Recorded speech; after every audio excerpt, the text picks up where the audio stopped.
Hey everybody, we are getting an upgrade today. In the past I've been using this guy, which has worked great for my Proxon. I followed an instructional video from Wylock's Armory. It's made out of XPS foam, and then I've got the back of a legal pad here so that the foam doesn't burn when I use this as a guide.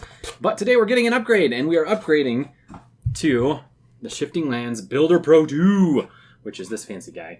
And I will say that I have been very impressed with it so far. It's pretty cool, lots of cool features. This comes off and you can cut at angles. We're going to go through the unboxing and the building of this, which was not as easy as I thought. And we'll talk about some of the mistakes I made. I also followed a tutorial from Blackmagic Craft on how this was done. If you're interested in that, I'll provide a link for that in the description below as well. But let's dig in. Okay, so here is the box. It came in, it got beat up a little bit in the mail, but that is not the fault of Shiftinglands in the least. Luckily, it comes packaged in this bubble wrap, so everything was nice and safe. Unbox everything, which is a lot of fun, and that also comes with this little business card from Shiftinglands and a link to Shiftinglands, Gerard Broom's YouTube channel. So here are all the pieces all laid out after I got them out of the bubble wrap. And you want to make sure that you've got all the pieces. There's some instructions, some paper instructions that come with this. You want to make sure that you are not missing anything, and here they are. The other thing with this is the paper instructions aren't the easiest thing to follow, but they do include a link to Blackmagic Craft's tutorial. So we're going to kind of follow that as we go through. Also, I almost missed this. This was in the bubble wrap. Don't forget that. Very important. We're going to be using tacky glue, some water, and of course a paintbrush, an old paintbrush, as well as some clips.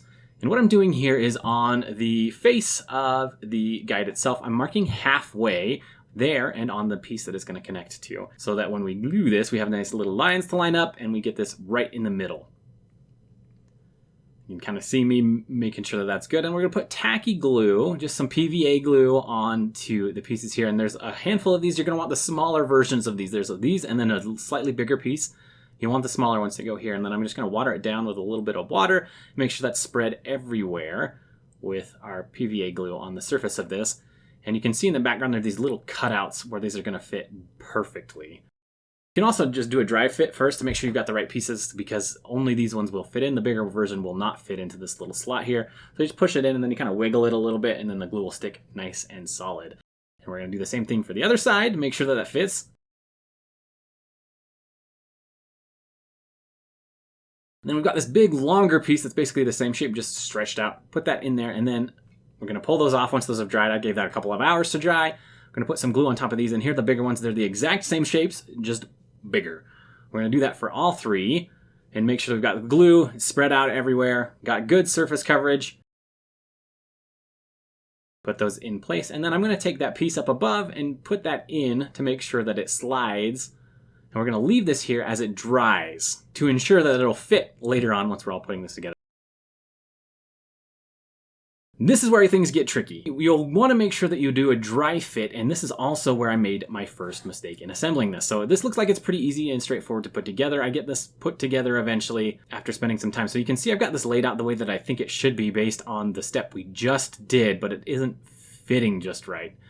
So I have some confusion. This is where I messed up. You'll want to put everything together first before you go gluing anything, and that's where I made my mistake. So you can see, oh, junk.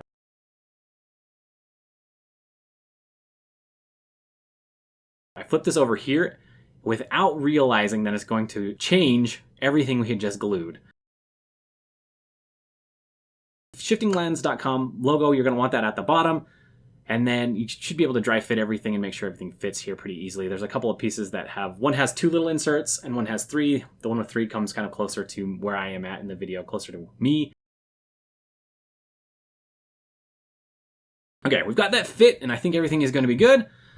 Everything seems to fit okay. I'm making another little test, and then we're just going to glue everything together. So just, again, using some PVA glue, watered down, make sure we've got glue on all the surfaces, but not on the very bottom of these little cutouts, because that's going to hit my mat, and I don't want this glued to my mat. I just want it glued to the guide. Repeat for both pieces, and then we're going to do all the surface for this next piece all at once.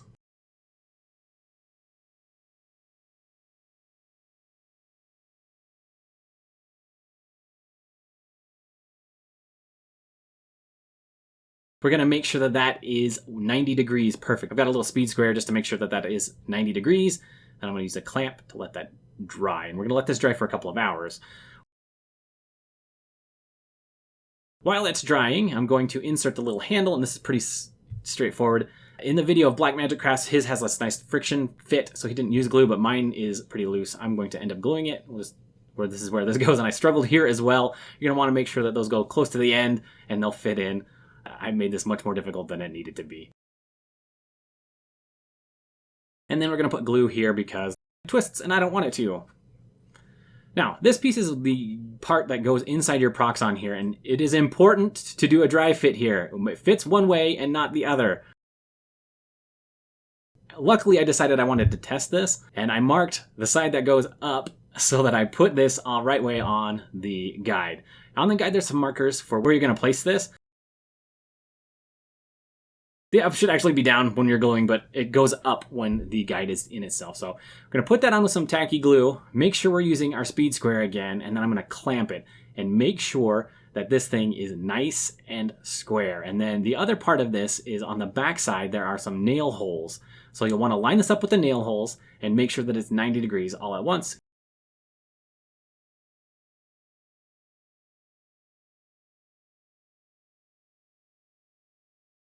And we're just going to use these tiny little nails that came with the guide, and we're going to tap these in, and I'm not putting a lot of pressure on because I don't want to split the wood.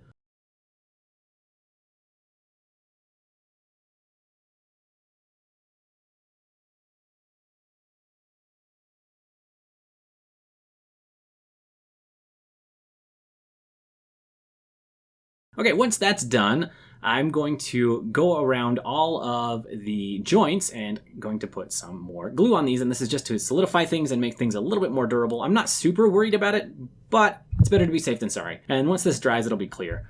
Okay, now we've got to address the problem. I went to go and insert this into the jig we have just finished and come to realize that things do not fit the way that I wanted, so I have to pry these off with a chisel.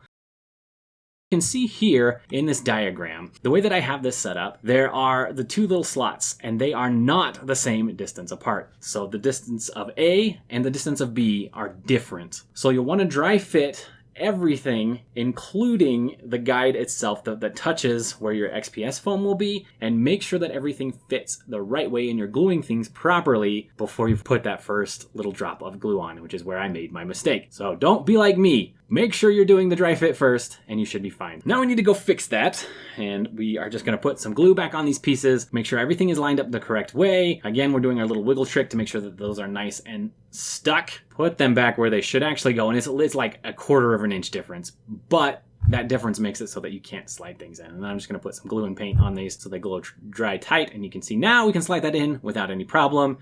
Hallelujah. So when I did this before, I couldn't get down like this.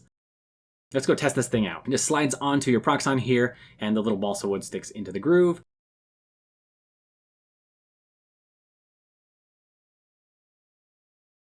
Beautiful, nice, straight lines.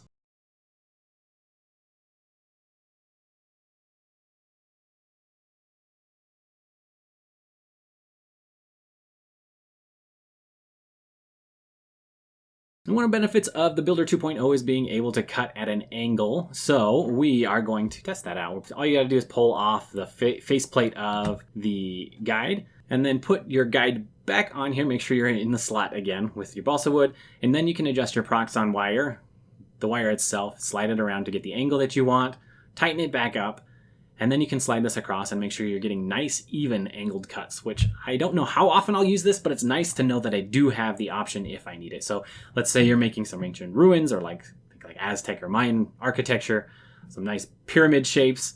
You're able to do that with ease, and you're going to get nice, clean cuts. And that is pretty much it. I'm really excited to use this a bunch more. I've been using it a little bit already. I can tell you that it is a nice improvement.